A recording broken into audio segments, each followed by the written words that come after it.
नमस्कार, आपल्या पूजा रेसिपी चॅनलमध्ये पुन्हा एकदा सर्वांचे मनापासून स्वागत। तर आज मी तुम्हाला खोबरपोळीचं सारण बनवून दाखवणार आहे, तेही माझ्या पद्धतीचं। म्हणजे मी नेहमी ही खोबरपोळी बनवत असते। एकदम चवदार असं हे सारण आहे आणि ओल्या नारळामधलं खोबर हे पटकन बाहेर कसं काढावं हे मी माझ्या आयडियाने तुम्हाला आज दाखवणार आहे।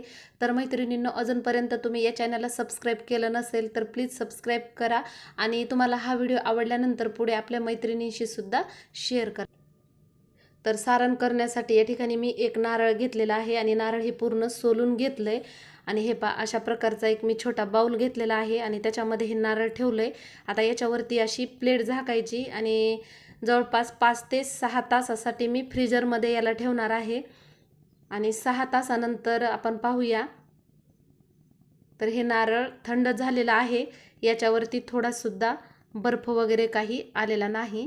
हे नारळ थंड असतानाच आपल्याला यामधलं पाणी काढायचे आणि खोबर सुद्धा काढून घ्यायचं आहे। तर मी आमच्या सरांनाच यामधलं पाणी पहिल्यांदा काढायला लावते आणि त्यानंतर तुम्हाला दाखवते की यातलं खोबर कसं काढायचं। नारळाचे 2 भाग झालेत आणि बत्त्याच्या साहाय्याने आपल्याला ही जी नारळाची वरची साल आहे तर त्याच्यावर आपल्याला फक्त असं हळूवारपणे हाताने मारून घ्यायचे, म्हणजे आतला खोबळा व्यवस्थित बाहेर निघेल आणि वरची ही जी नारळाची साल आहे ती पटकन निघेल। हे पहा, बरेच जण चमचा चाकू घेतात, पण ही एकदम सोपी पद्धत आहे। तुम्ही पाहू शकता नारळातून खोबर लगेच असा वेगळा झालेला आहे। तर आपण दुसराही काढून घेऊ, त्यानंतर हे नारळ स्वच्छ धुवून घेऊया। हे पहा, तुम्ही एकदा घरी नक्कीच ट्राय करा मैत्रिणींनो आणि मग मला कमेंट्समध्ये कळवा। तर या ठिकाणी आपला खोबर धुवून झालाय, तर आता खिसून घ्यायचे। तर जाड छिद्राच्या खिसणीने आपल्याला हे खिसायचे, म्हणजे असं लांब लांब धागे होतील या नारळाचे। हे पहा, अशा प्रकारे मी पूर्ण खिसून घेते। तर आता पूर्ण आपला नारळाचा खिस तयार झालेला आहे। तर आपल्याला 1 वाटी गूळ लागणार आहे। तर गुळाऐवजी साखर सुद्धा आपण घेऊ शकतो, पण गुळाचं हे सारण एकदम चवदार लागतं। लगेच बदाम काजू आपण जाडसर वाटून घेऊ आणि विलायची सुद्धा साखरेमध्ये बारीक करून घ्यायची। सोबतच मनुके सुद्धा घेतलेत। तर हे जाडसर का वाटायचे, कारण पोळी खाते वेळेस हे दाताखाली आलं पाहिजे। एकदम चवदार लागते या खोबऱ्याच्या सारणाची पोळी। तर आता आपल्याला खोबर भाजून घ्यायचे, त्यासाठी मी कढईमध्ये 2 ते 3 चमचे असं तूप टाकलेलं आहे। आता या तुपामध्ये आपण हा खोबर भाजून घेऊया।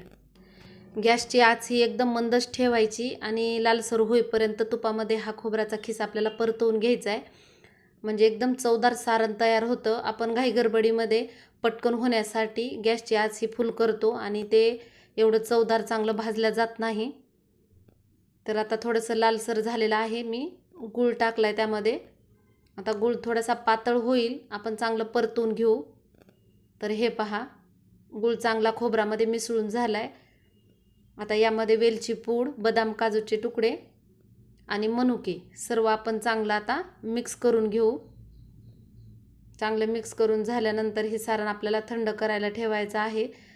फक्त 10 ते 15 मिनिटात हे सारण तयार होतं, म्हणजे नारळ काढण्यापासून तर सारण तयार करेपर्यंत फक्त 15 मिनिट लागतात। 5 मिनिटं नारळ काढायला आणि 10 मिनिटं हे सारण तयार करायला। तर हे पहा मैत्रिणींनो, आपलं खोबऱ्याच्या पोळीचं सारण हे तयार आहे। तर तुम्ही घरी नक्कीच करून पहा आणि आवडल्यानंतर पुढे शेअर करा आणि मला कमेंट्स कळवायला मात्र विसरू नका। पुन्हा भेटूया अशाच साध्या सोप्या रेसिपीसह। धन्यवाद।